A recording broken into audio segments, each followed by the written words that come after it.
Hoje, pensando em toda a minha trajetória até aqui, não pude deixar de escrever esse texto. Meu primeiro dia do médico sendo médica, exercendo a profissão que escolhi e tento honrar todos os dias. O caminho até aqui não foi fácil e confesso que continua não sendo. Não vou romantizar a profissão. Essa façanha deixo aqueles que vivem de like no Instagram. E por mais que muitos colegas tenham se perdido na profissão, arriscando a vida daqueles que não tiveram outra opção se não confiar naquele que jurou a vida. Acredito que os bons ainda são maioria. Não é fácil dizer a uma pessoa que ela nunca mais vai andar. Não é fácil dizer a uma mãe que o filho dela morreu. Não é fácil olhar para um paciente e saber que ele está nos últimos minutos de vida. Não é fácil lidar com a frustração de perder uma vida, apesar de todos os seus esforços. Não é fácil ficar acordada de madrugada. Não é fácil passar o dia todo praticamente sem beber água, ir ao banheiro ou comer. Não é fácil, depois disso tudo, ouvir de um paciente que você está demorando para atendê-lo. Não é fácil ser destratado. Mas, apesar de tudo isso, não me arrependo da minha escolha. Escolhi ser médica por acreditar que poderia ajudar o próximo. Ser útil não tem preço. Seja bem-vindo a Histórias de Milhões, podcast com Josi Lima. Seja bem-vinda, doutora Sofia Martielli. Obrigada. Cris, boa tarde. Boa tarde. Boa tarde. Doutora, vamos falar um pouquinho, tá, da sua história, que é uma conversa bem descontraída mesmo, tá certo, gente? Essa daqui é a doutora Sofia, tá? A doutora Sofia Martielli, clínica geral, não é isso, doutora? A Cris, comentarista aqui do nosso podcast, tá? E vamos dar início. Doutora, fala pro pessoal de casa, quem é a doutora Sofia Martielli? Então, meu nome é Sofia Martinelli, eu sou capixaba, moro no Rio há pelo menos 10 anos. Trabalho na emergência há pelo menos 1 ano, principalmente nas emergências hematológicas. Então, por mais que eu ainda não tenha me especializado nisso, é um público que eu acredito que eu consiga ajudar e que eu realmente gosto bastante. Sim.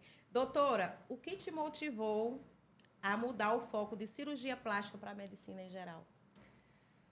Então, a minha história com a cirurgia plástica começou desde antes de eu entrar para a faculdade. Então, eu sempre quis ser cirurgiã plástica para poder trabalhar com queimados e tudo mais.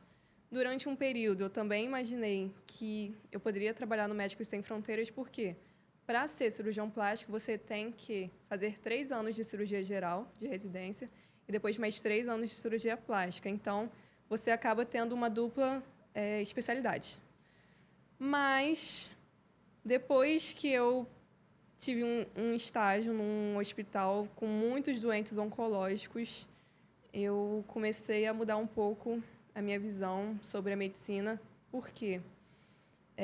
Por mais que eu não focasse em cirurgia plástica no ramo da estética, e que, para mim, não tem não tem nenhum problema quem foca nisso, porque eu realmente acho que a estética é algo muito importante na nossa vida, eu via que os pacientes, assim, em situação terminal, os pacientes que tinham algum diagnóstico oncológico, eles eram pacientes que precisavam de um cuidado a mais e que eu senti durante esse período que eu poderia proporcionar, entendeu? Que legal, né, Cris? Muito. E são pacientes sensíveis, né? Que, na verdade, quando você recebe um diagnóstico assim, que é difícil, não só para o paciente, como a família toda, né? Sim. Então, todos os envolvidos acabam adoecendo Sim, junto, né? sofre juntinho. Isso é um assunto, né, Cris, que hoje está relacionado ao mundo todo, né, doutora? Porque todo mundo, com certeza, tem um parente que faleceu de câncer, né? Tem algum histórico na família, não é verdade? Doutora, uma pergunta. Hoje em dia, existe um cuidado, como que eu te explico? Tem como antecipar o cuidado, assim, para não sei. Tem pessoas que falam que o câncer é uma coisa hereditária, né, Cris? Algum tipo de exame, né? Que você Isso. consegue prever se você tem... Detectar se você vai ter ou não. Então, depende muito do tipo de câncer. Hoje em dia é muito difícil a gente tentar focar num tratamento só ou numa tentativa de diagnóstico único. Por isso que quando a gente fala de drogas voltadas ao câncer, a gente não consegue fechar com uma droga só, como tiveram alguns casos já famosos. Mas Depende muito do tipo de câncer. Por quê? Por exemplo, o câncer de colo. Ele tem sinais e sintomas diferentes de um câncer de pulmão, por exemplo, entendeu? Então, é muito difícil a gente tentar rastrear, assim, por exemplo, uma leucemia antes dela acontecer, porque é realmente algo que geralmente é súbito ou que se desenvolve em questão de meses e que não tem um fator de risco bem definido, entendeu? Os outros cânceres, nós temos já vários fatores de risco conhecidos, né? Então, tabagismo, obesidade, são alguns dos fatores bem ligados a vários tipos de câncer, mas focando nas doenças oncohematológicas, a gente não consegue definir muito bem. E é muito difícil a gente ter um exame só para todos os tipos de câncer, mas em alguns em específico já existe, né? Tanto é que existe Outubro Rosa, o Novembro Azul, que são realmente meses em que a gente foca em exames diagnósticos, para a gente tentar rastrear antes que essa doença evolua, entendeu? Mas não tem um exame assim específico que, tipo assim, no caso, a minha família, né? Minha sogra faleceu de câncer. Uhum. Existe a possibilidade de meu esposo ou alguém próximo a ela, porque ela já tem um histórico muito grande na família de câncer, tá, Cris? A mãe, irmã, sobrinha. Então, assim, é uma coisa generalizada na família, entende? Então, assim, será que existe hoje um exame que possa ir lá e fazer e detectar se futuramente, ou você tem aquela célula, não sei. Tem exames que podem detectar, às vezes, a porcentagem de chance, entendeu? Mas são algumas coisas um pouco imprecisas. E, às vezes, assim, mesmo que tenha 70% de chance, 80% de chance dentro daquela família, ainda assim você não tem aqueles 20% de chance de não ter, entendeu? Tem vários exames hoje em dia, são exames genéticos, mas ainda evitar é muito difícil, sabe? Não existe um exame que faça com que você não desenvolva a doença.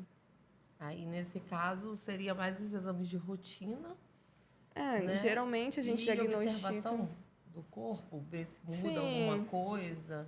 querendo ou não, o exame mais simples, né, para a gente ver essa questão hematológica é o hemograma, certo? Então, desde que tenha alguma modificação no hemograma, a gente já tem que ficar um pouco mais de olho, entendeu? Claro que não precisa ficar neurótico, meu Deus, meu hemograma está demonstrando alguma anemia, está demonstrando que o leucócito está mais alto, está mais baixo, o que será que eu tenho? Não são todas as... Assim, na medicina a gente não analisa o exame, né? A gente tem que analisar um todo. Então, às vezes o paciente fica muito desesperado, meu exame deu tal coisa. Tá bom, mas e você? Você está sentindo o quê? Ah, não, eu fiz só de rotina, fiz só um check-up. Não tem uma indicação da gente investigar, entendeu? Entendi. Quando tem uma história familiar, aí a gente pode até ter uma atenção maior, mas como eu falei, hoje em dia a gente não tem uma causa assim, um fator de risco definido, sabe? Uma causa que, olha, o paciente tem isso, então ele tem uma chance enorme de ter, entendeu? Nesses seus anos de profissão, como que você lida com os pacientes? Porque assim, eu te conheço, né? Não te conheci hoje, né? Te acompanho no Hemorrio, né? Te conheço, sempre se esbarramos nos corredores ali. Você foi uma de que atendeu e deu uma atenção assim. E eu te achei. Hoje em dia o médico, às vezes todo mundo fala, né? O médico não tem coração. O médico é assim, o médico é assado. E você, o que eu sinto, Cris, nela? Que ela é coração, sabe? Eu acho que ela pega aquele paciente ali para ela, ela tenta remanejar ele da melhor forma possível, que ele possa ficar confortável, né, Sofia? A gente... Eu acho que muitas vezes o paciente vem com uma ideia muito já fechada. Então, aquele médico que não vai encostar em mim, que ele não vai olhar para mim.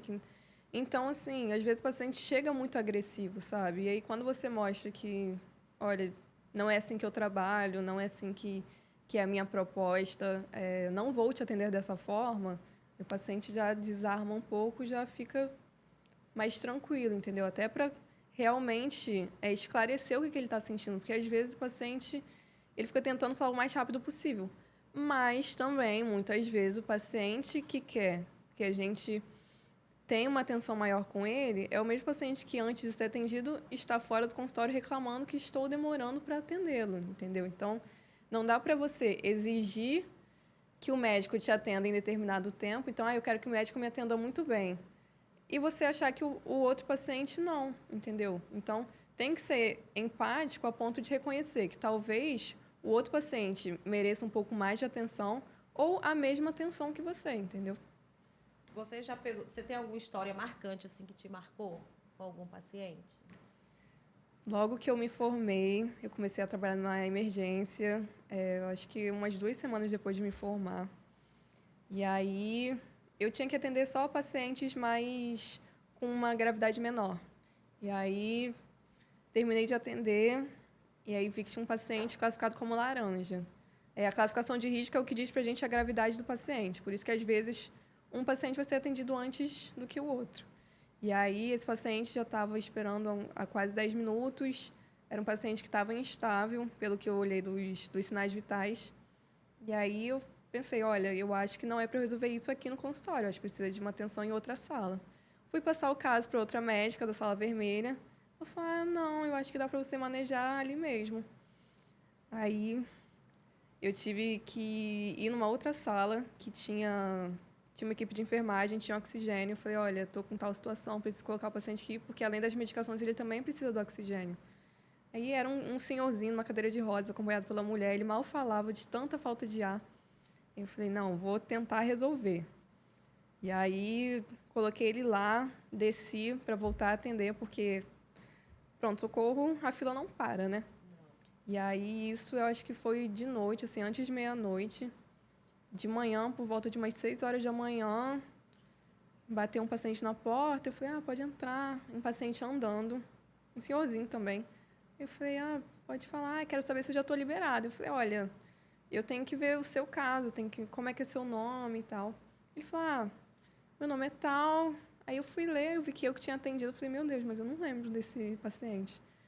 Eu falei, nossa, mas o senhor agora está falando, está andando. Ele, não, eu estou bem melhor, muito obrigado. Ali, eu passei a ver o meu potencial, entendeu? Eu passei a ver, olha, eu realmente posso fazer uma diferença na vida das pessoas. Ali, para mim, foi um ponto crucial. Não foi só esse caso que me marcou, mas para mim foi aí que eu vi, olha, realmente Foi ali escolhi... que você deu o start, falou, tô no canto certo, tô fazendo a coisa certa. Exato, exato. E foi bom porque foi bem no início da minha profissão, sabe? Eu acho que quando a gente se forma, a gente fica meio perdido, se achando um pouco incapaz. Realmente, a falta de experiência traz isso, mas, querendo ou não, a gente estudou 6 anos, né? Nós nos esforçamos para isso, foi uma escolha nossa. Então, eu acho que quando você se propõe a essa profissão, você realmente tem que mudar a vida das pessoas. Tem que olhar diferente, né? Tem que ter. Tem que ter aquela empatia mesmo, de você se colocar num lugar, de você ver, e até os pacientes também, né? Sim, porque eu acho que tem essa questão. Principalmente em emergência, todo mundo tá grave, né? E eu acho legal, pelo menos o que eu observo, é que de um tempo pra cá, isso não tinha muito antigamente. Antigamente que eu falo talvez 10 anos, sei lá. Essa classificação mesmo na emergência, né? Porque, pelo que eu lembro, assim, quando eu era pequena, alguma coisa assim, faz pouco tempo, né, que eu era pequena, mas tudo bem. Era por ordem de chegada. E às vezes tinha pessoas, você via que tinha pessoas muito piores. E às vezes você pode esperar um pouco mais. Sim. Eu acho que é uma questão de ter empatia tanto com os outros pacientes, quanto com os profissionais que estão atendendo ali. Então, não só com o médico, mas também a equipe de enfermagem, que realmente tem um trabalho muito mais direto com o paciente do que a gente, entendeu? Então, o que o paciente muitas vezes não percebe é que, desrespeitando qualquer profissional da equipe, ele está desrespeitando o médico também, entendeu? Até recepcionista que está ali, né? Sim. Gente, vocês não têm ideia como que Sofia trata a equipe de enfermagem do plantão dela. Eu digo porque eu sou prova, tá? Não estou puxando o saco não, tá, doutora? Porque eu já te falei que eu sou tua fã. Cris, é uma coisa assim, é uma coisa bonita de se ver. O jeito que você olha pro paciente, sabe? O jeito que ela... Minha sogra já estava em estágio terminal, né? Então, assim, olha, ela precisou ali de um CTI. Não querendo desclassificar os outros médicos, pelo amor de Deus, porque a equipe médica do Hemorrio é a equipe médica, né, doutor? Eu falo que ali é a minha segunda casa. Mas, assim, na hora que ela chegou ela, o doutor Eduardo, e vai lá, e vai pra cá, e vai pra lá. Não, eu vou lá no CTI, conseguir uma vaguinha lá para ela ficar confortável. Né, Sofia? Assim, é sensacional. Doutora, me fala uma coisa. Você acha que o amor cura? Que o amor prolonga, assim, a vida dessas pessoas que estão em estágio terminal? Certamente. Quando o paciente se sente cuidado, se sente amado, aquilo, querendo ou não, reflete em como ele vê o mundo e até, às vezes, como ele vai ver aquele último tratamento, entendeu? É muito diferente de um paciente, quando o paciente fala, eu vou morrer, ou, eu não vou me curar, eu estou sentindo que não vou aguentar. A gente vê que aquele paciente ele começa a afundar, porque, querendo ou não, a questão psíquica afeta o bem-estar. Então, Eu vou te faz citar um toda a exemplo. diferença. A minha sogra foi uma doutora lá, quando eu cheguei agora da última vez, né, com ela no Hemorrio, ela olhou assim e falou assim, ô Josi, mas ela já não estava em cuidados paliativos há 1 ano atrás? Porque a Marieta, minha filha, aquela dali foi um exemplo de tudo que você possa imaginar. Um exemplo de fé, de amor, Ela não sabia o que ela tinha, né? Porque ela nunca soube que ela tinha câncer. Ela achava que ela tinha uma doença de idoso, uma doença comum entre os idosos, né? Você acha que isso prolongou um pouco também? Ela viver 12 anos com câncer e depois teve o outro, né? Que foi o calcifoma no olho esquerdo. Você acha que isso prolongou um pouco a vida dela? Certamente. Muitas vezes a palavra câncer vem com um estigma muito pesado, né? Sim. Às vezes o paciente chega já achando que aquilo é como se a gente estivesse dando um diagnóstico que ele vai morrer daqui a algum tempo, né? Então, Já uma data não é, certa, não é né? uma sentença de morte o diagnóstico, entendeu? Os cânceres, hoje em dia, é muito difícil a gente dizer que todo câncer é tratável e curável. Não é.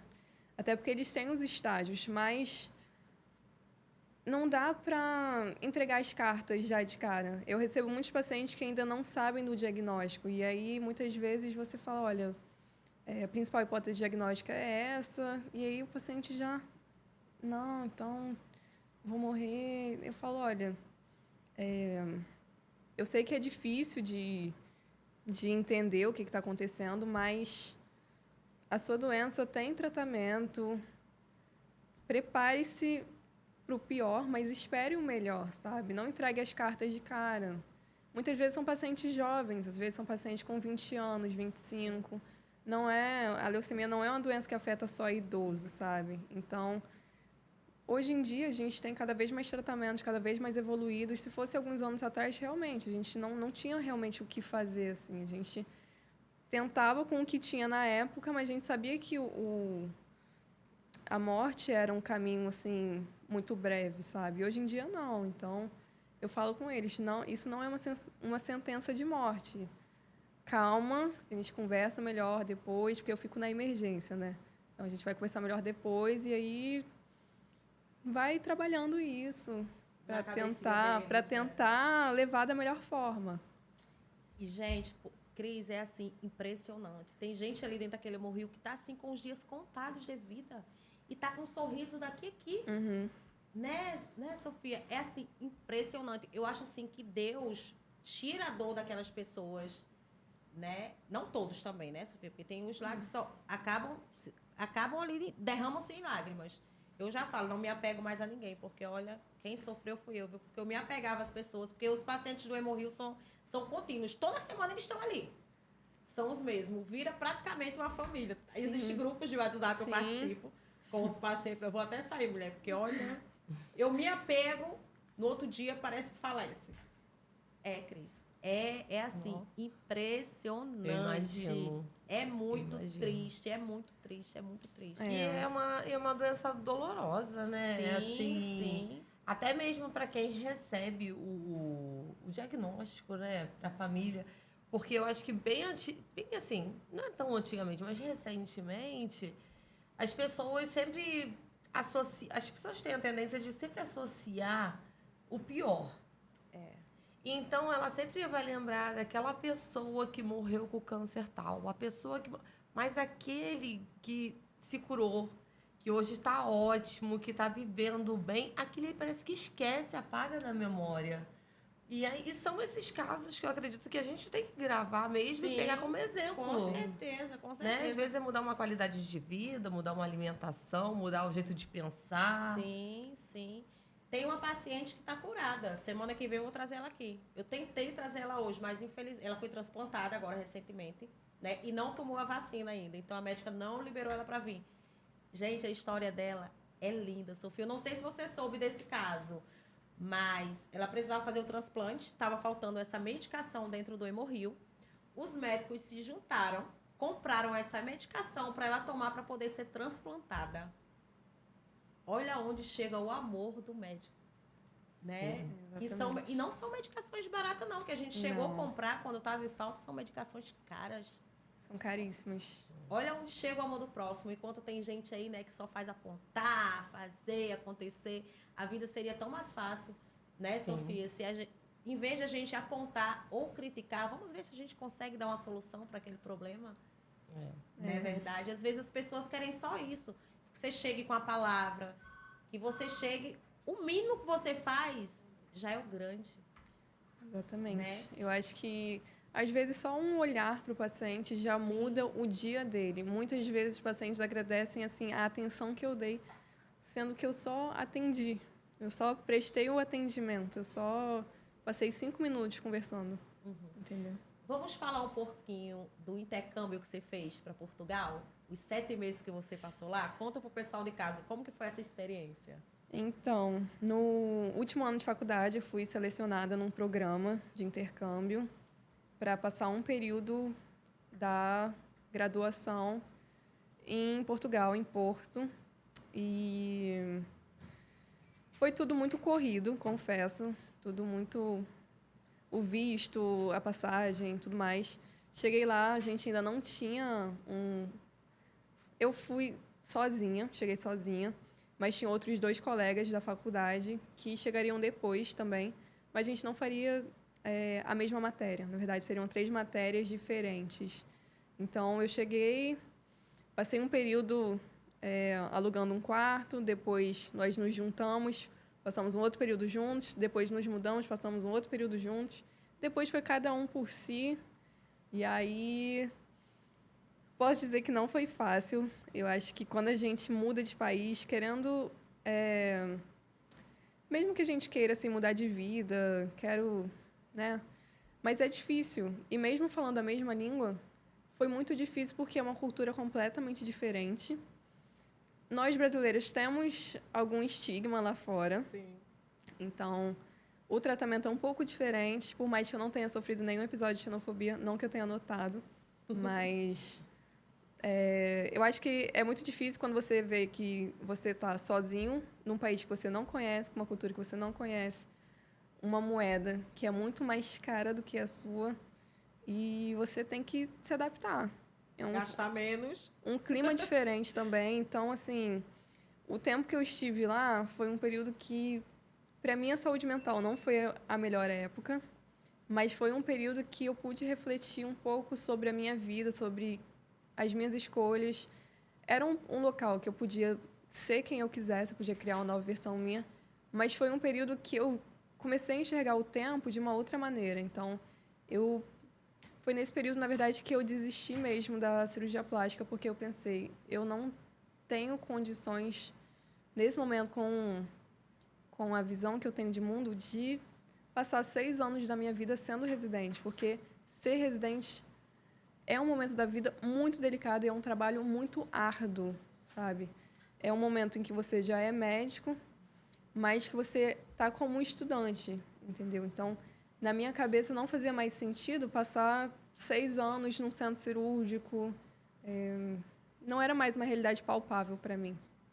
Qual foi o teu maior desafio que você enfrentou ao trabalhar os sábados à noite na emergência de um grande hospital? E como tu superou isso? O maior desafio é ser jovem e ter que passar o sábado à noite trabalhando. Eu acho que esse é o pior desafio.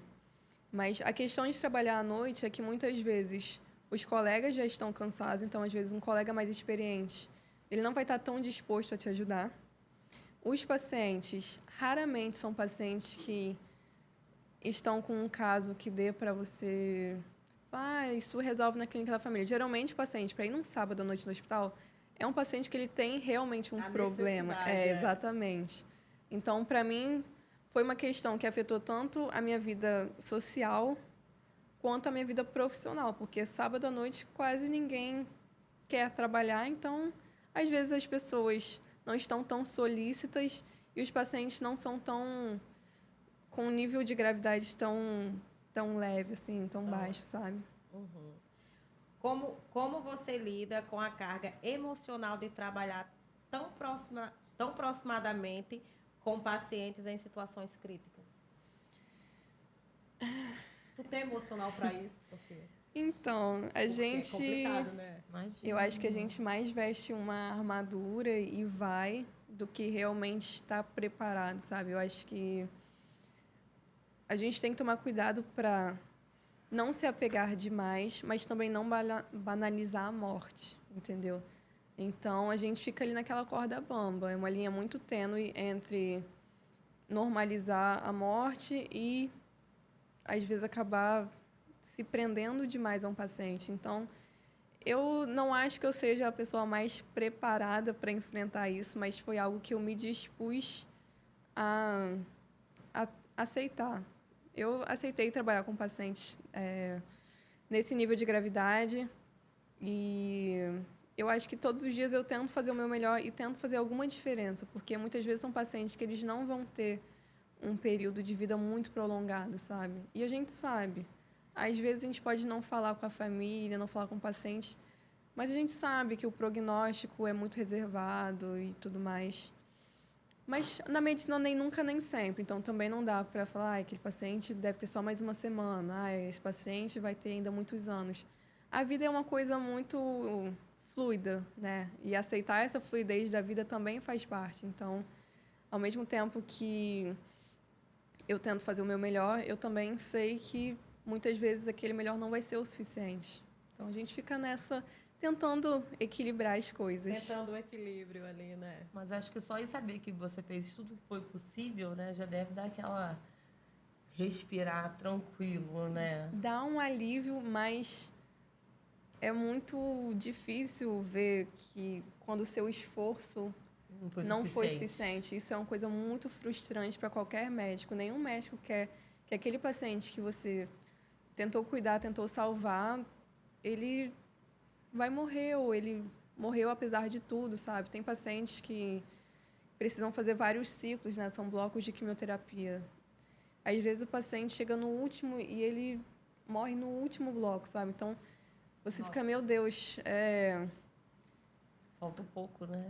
É muito frustrante. Uma sensação, né, de que pertinho, é muito frustrante pra gente, mas é a vida. É a vida. Eu acho que assim, Cris, quando eles lidam com criança, eu participei, né, que na época minha sogra estava internada, da morte de uma criança de 7 anos. Olha, eu não esqueço aquela cena nunca mais na minha vida. Cara, os médicos saíram lá de dentro do quarto, lá no 6º andar. Teve um que encostou na parede assim e descia com a mão na cabeça. Uma menina linda, Cris, tentando tirar a mãe. Nossa, não esqueço nunca mais. Eu imagino. Nunca mais. Que deva ser difícil para uma pessoa já de idade, de tudo. Imagine para uma criança, sim, né? Imagina uma criança. Que você imagina que a criança tem a vida toda pela frente, tem tanta coisa para conquistar, para fazer. E assim, né? Ai, eu até me emociono. Né? Não tem como não se tem emocionar. Não tem como. Não Ainda tem mais a como. gente que tem filho, então a gente Com certeza. já pensa realmente. Já pensa assim. E, finalmente, o que significa para você fazer a diferença na vida de alguém? E como você percebe essa diferença no seu trabalho diário? Então, eu acho que fazer a diferença muitas vezes está presente em pequenas atitudes que você tem com o paciente. Aquela conversa, aquele olhar. Mas eu sinto que eu fiz a diferença quando eu consigo que o paciente que chegou com dor, por exemplo, ele saia sem dor. Ou o paciente que chega aflito, que chega angustiado, eu consigo, de alguma forma, mudar a mentalidade dele para que ele tente trabalhar de uma forma assim, que ele não fique tão presente naquilo, sabe? Eu acho que muitas vezes o paciente, além de ter a doença de base dele, ele tem também uma questão psíquica que acaba influenciando na doença de base e na forma como ele trata essa doença de base.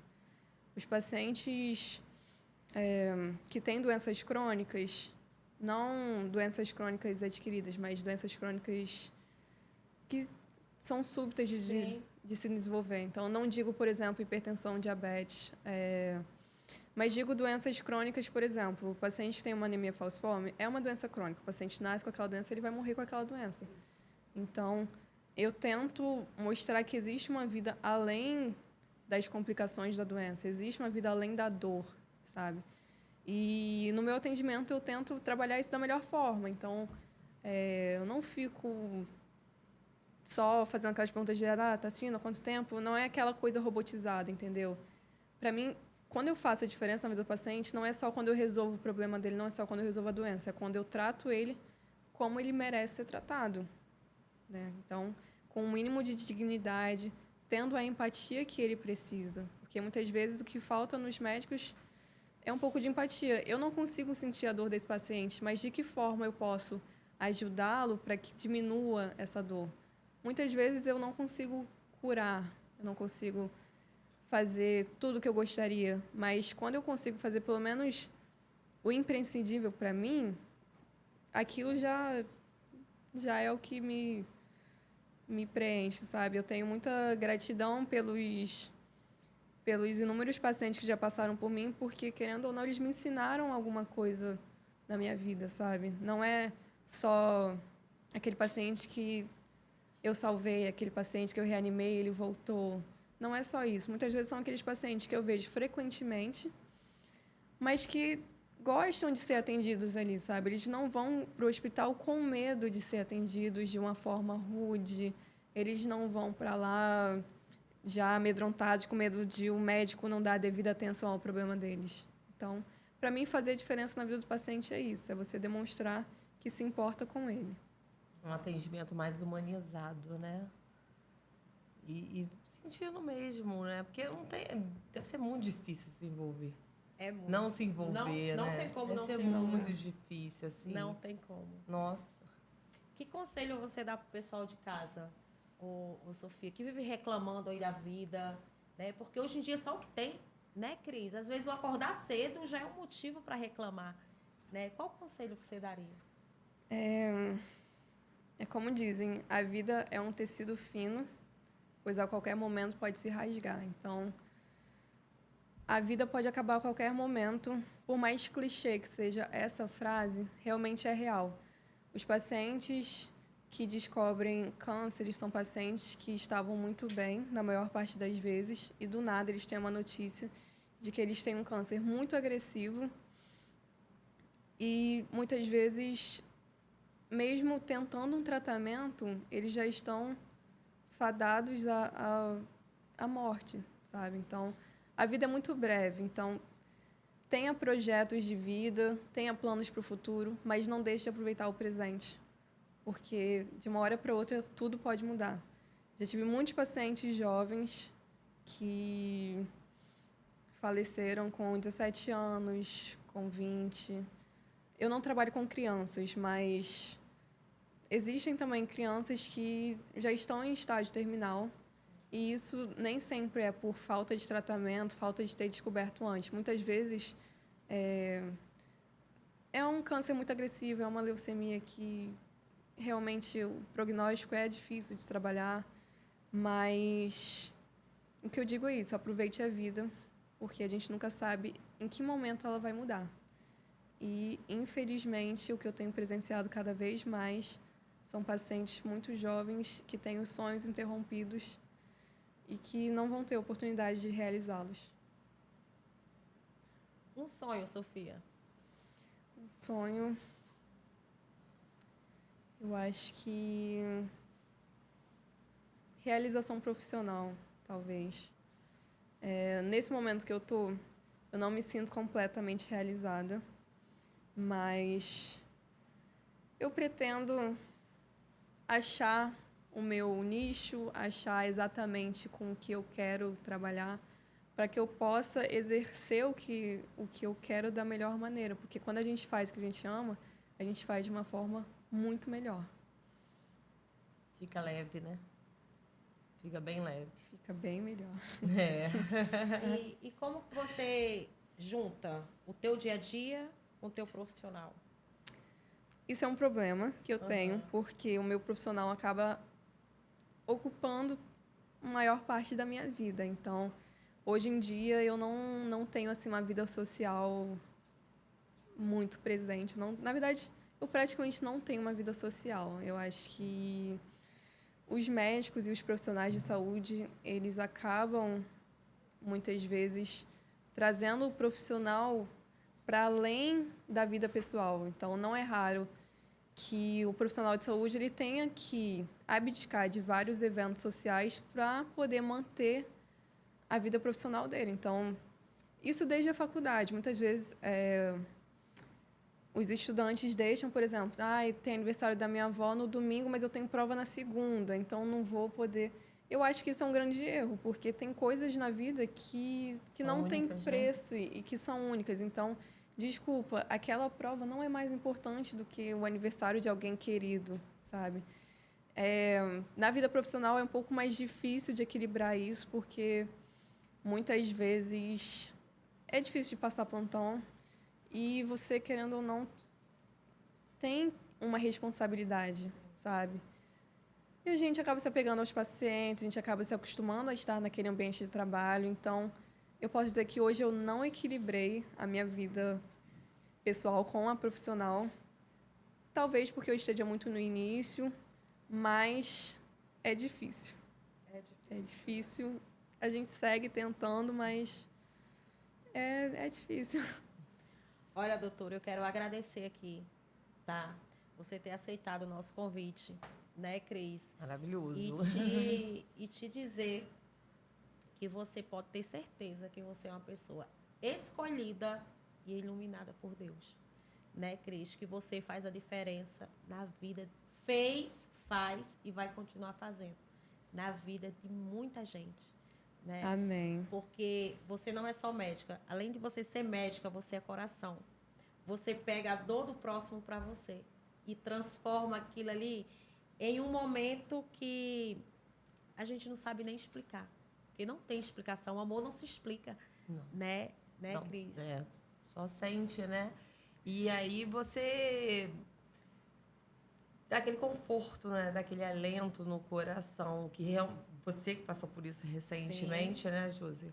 Então, que você fez o melhor que você pôde, ela teve médicos excelentes, então... E é bem o que a doutora mesmo falou, a vida é assim, ó. É um detalhe. Então, e eu acredito muito que, assim, não é porque você tem um diagnóstico de câncer ou de alguma outra doença que você está, vamos dizer assim, você está com data antes de mim, entendeu? Não, às vezes você vai e eu fico. E quem é que decide? Não somos nós, né? Então, mesmo quem tem a doença, não é fácil, acredito eu, nem para o paciente, nem para a família. Mas tentar fazer as melhores coisas, aproveitar cada momentinho, né? Comemorar cada coisinha, por menor que seja. Todo mundo tá achando que é bobeira, mas para você aquilo é importante, então vai, Importantíssimo. né? E aí é isso mesmo. Mas é lindo, nossa.